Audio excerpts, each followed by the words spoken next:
Hey, what's going on, Los Angeles? Welcome to the Rams Skinny here on the LAFB network. We are Los Angeles Sports. This is your daily Rams news. Joining me, as always, Mr. Skinny T himself, rocking the Sacramento A's hat currently, soon to be Vegas A's, whatever they are. But what's up, brother? How we doing?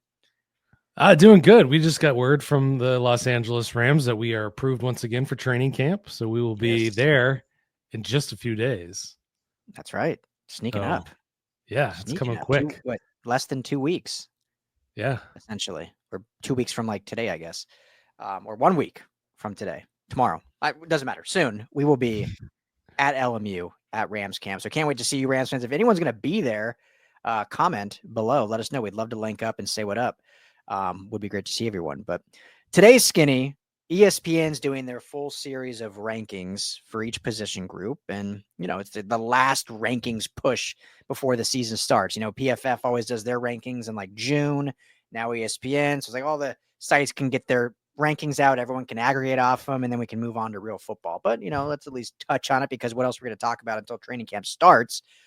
And we're starting, I think this was actually their first position set, if I'm not mistaken, that came out a little under a week ago. And that was the edge position, where one Jedrick, I don't know if his real name is Jedrick, but Jared Verse comes in at number 10 on the rankings. And for those that don't know, these rankings were done by executives, coaches, scouts. So it wasn't necessarily ESPN making these rankings. It was, talking with high ranking officials, league circles, as we like to say here on the program, around the league. And Jared Verse comes in 10th. So real quickly, Skinny, before I toss it to you, I'll just read the top 10. I'm not going to read it because they do honorable mentions and all that. But Myles Garrett at 1, TJ Watt 2, Micah Parsons 3, Max Crosby 4, Nick Bosa 5, Trey Hendrickson 6, Aiden Hutchinson 7, Will Anderson Jr. 8, Danielle Hunter at 9, and Jared Verse at 10. I mean, that's pretty good company for the second-year player to be in. Your thoughts? Too high, too low? What are your thoughts on his 10th overall ranking? I mean, is it blasphemy to say it's a bit too high for 4.5 sacks? Is that? I don't think is that crazy? I mean, obviously, you make quite the impression. Defensive rookie of the year. That's awesome. You love to see it. You'd love to see him in the same company of the people that we were kind of demanding that the Rams trade for. Danielle Hunter, one spot ahead of him. He was kind of a trade rumor for the Rams for a long time. Not on the list, Brian Burns, who I was most excited about for the Rams to trade for. He gets an honorable mention, just behind Verse there. But yeah, I mean, it's tough because the pressures were incredible. The pocket collapsing ability of that guy. But I'm not saying anything that the young man himself does not know. Jared Verse knows that he wants more sacks, and he's said as much. He's said that he wants to be in the double digits. And I certainly think he has that potential. But like I said, when we were talking about Kyren Williams and his not being, I think he got an honorable mention despite his amazing production, something like that, when the running backs were ranked. Perception is reality. The league has taken notice. We got Teron Armstead, who just retired, saying, I'm glad I don't got to see that guy ever again. Yeah. What do you think? Yeah, I'm kind of with you. And this is no shade at Jared Verse. Obviously, we know how good he can be, and what a great draft pick that was, and what he means to this defense and the motor and all that stuff, and the pressures, as you alluded to. I think this tells me kind of two things, and then I'll get into another take. But one, that the ceiling for Verse is so high, and that's why he kind of snuck into this 10 spot. I think, what people say is like, dude, this guy is just the raw power that he displays. If he can control that power and translate it to higher production, like this is a double digit, maybe even pushing 20 sack kind of guy when you look at the pressure. So I think there's a ceiling projection there. It also tells me, and we can even, I'll read the honorable mention and whatnot, but after those top 9, there is a substantial drop off in terms of elite edge rushers in the NFL. Because all those 9 we read are like, dude, this is this is the who's who. Those are the guys that are the all pro. I mean, there's only, 2 all pros, but those are the guys that are always in contention for those awards. And then after the top 10, you mentioned Brian Burns. I personally think Nick Bonito of the Broncos should have been in the top 10. I mean, he was like a baller last year, had much higher production, had interceptions, did everything. Jonathan Greenard of Minnesota, another good name. George Karlaftis, another young name. And then after that, it's like, Montez Sweat, Greg Rousseau, obviously Khalil Mack, who, can still put it up there, but obviously getting up there in age. Rashawn Gary, Chop Robinson, Trevon Walker, like no one that you're like, okay. So when you see that, you're like, okay, yeah, I could see Verse being above that based on ceiling and there's just a drop off. Now, the curious thing, Skinny, and I'm really curious your take on this because we haven't really talked about it. Jared Verse, Rookie of the Year, gets a ton of credit, rightfully so. But in terms of production, like the best Rams pass rusher has been Byron Young. 8 sacks his rookie year, 7.5 sacks last year. Coming off his rookie year, ton of excitement. He almost equaled the same production last year. Yet no one's talking about Byron Young. Obviously, not even in this list at all. Not even honorable mention, not even receiving any votes. And here's a dude that has over 15 and a half sacks in 2 years, and doubled the output of Jared Verse did his rookie year. So is it surprising that Byron Young is not getting a little more love, or is it just kind of we fall in love with like the idea of someone being great more so than actually someone producing? Yeah, no, it's a great point. And I think about, Byron Young quite often when thinking about like the future of the team and what decisions they're going to make in the next couple of years about, whose contracts are going to get handed out, who's going to get, passed by once they're, and I always put Byron Young in the probably not going to make the cut. But I mean, you're making a strong point that, the rebuilding of this line, they said, we're not going to replace Aaron Donald, but they rebuilt it with 4 guys that have surpassed, the production. I mean, obviously we're talking about 4 people here. Yeah. So I think, it's going to be fascinating with those decisions that they're going to have to make come, 2026, 2027, when those guys are up for new deals. And yeah, I mean, I think this year is going to be super telling. Who's going to stay healthy, who's not going to stay healthy, who's going to rise to the occasion. And can Jared Verse, with that governor put on him, get as many pressures? And what does that mean for the rest of the line, including Byron Young?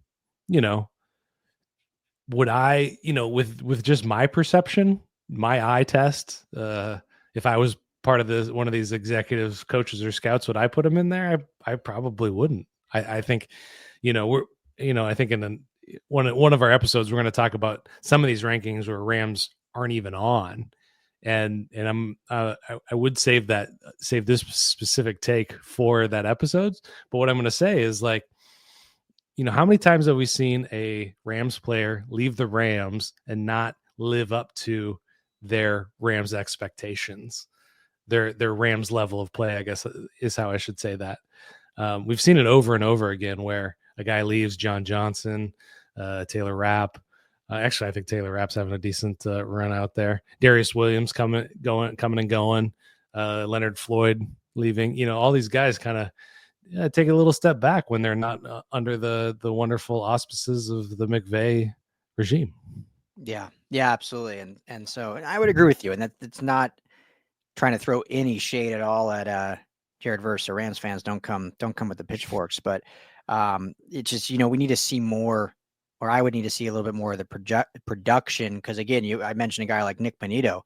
Dude had 13 and a half sacks last year, 2 forced fumbles and a pick. And he's only a year older than Jared Verse. It's not like he's some like older guy that's had a fluke year. Like he's entering his 3rd or 4th season. He's 25 years old. So it's a bit surprising to me that executives are like, yeah, here's a guy with almost 10 more sacks almost, and getting outranked. Now, again, I think that speaks very highly of Jared Verse and shows the ceiling that he has and just the raw power that he possesses. So, I mean, I love it. We're not upset that he's in the top 10, just, given our subjective kind of reasoning of where we put him. And certainly I think he's one of the upper echelon of pass rushers. But, when you think of elite pass rushers, you think double-digit sacks. And so we'll have to see that this year to keep him in that elite, because projection gets you far in the draft world and in the recruiting world. But once you're actually in the league for multiple years, there's no more projection, it's production. And so we'll have to see that now in year 2, but there's a ton of excitement and certainly the ability to do it. Well, and you look at another guy just a couple spots up from there, Will Anderson, unranked his rookie season. And now he's already up at 8. Yeah. Hey, this is a team the Rams are going to play with Daniil Hunter at 9 and Will Anderson at 8. But the production Will Anderson has had is, pretty exceptional. And I think, pressures are great. It's always good to affect the quarterback, get the ball out faster, knock him around a bit. Those are all good things. Mm-hmm. But it's really the only thing standing between Jared Verse and being in the conversation in that top tier. The top 5 guys I would say are locked in there. And that's the only thing. But with that governor on, is he going to play with the same kind of tenacity? Is he going to play smarter? Is he going to be more wily? Is he, these are all still questions I have. And, it's going to be something I'm definitely going to be watching for. One of the really great anecdotes about Sean McVay is Jared Verse was just playing with his hair on fire and taunting guys at training camp last year, getting in people's faces, jawing. He talks a lot. That's one of the great things about him. McVay had to shut it down. He's like, these guys are your teammates. We don't do that here. Those are direct quotes. Yeah. Which is, you don't want to hear that, but rookie mistake, rookie error, corrected it. And is he that coachable? Is he, these are just questions, Yeah, absolutely. It always fascinates me, and we'll end with this, but it always fascinates me how the different philosophies and styles of college coaching versus pro coaching. I love the college game. I'm much more involved now covering USC and stuff, but it's man, there's so much differences that half these guys aren't even prepared once they get to the NFL. It's so kind of funny how, I don't know if that's just because of the number of players. You think of college teams that have 100+ players on the roster, or just the demand to win and do anything to win with the in this new era. So I don't know, but I just always have fun. You think something like that would have been taught to him at Florida State. Hey, don't what are you doing? Why are you trash talking your teammates? These are all teammates. But clearly that's something he did at Florida State and brought with him the NFL. And McVay's yeah, we're not doing that. That ends now. Yeah. I think about that a lot with running backs. It's some of the, Ashton Genty just getting the ball every other down, all that wear and tear, in the pros, they scale that back. We're going to preserve you for the entire year. Yeah. Cause I'm curious if that'll change in college now with rev share, now that obviously the NIL has been around, but that money was coming from boosters and NIL and stuff. Now that it's purely on top of that, now that with rev share, 20.5 million can come directly from the school. I wonder if they will be all right, we're actually investing $3 million in this player for 3 years. We need to make sure we get 3 years and not 1.5. So we're going to kind of ease it out a little bit. Or if they're hey, we got 3 years, let's just freaking pound this pony and see what we can do in those 3 years kind of thing. So anyway, different conversation. But Jared Verse, top 10, great ranking from ESPN. Let us know what you guys think in the comments. Be subjective. We love Jared Verse. We're not saying bad at all. But comment if you think he should be top 10, should be higher, should be lower, where you would theoretically put him heading into the 2025 season. We'll be back with more Rams talk, Rams rankings right here on the Rams Skinny.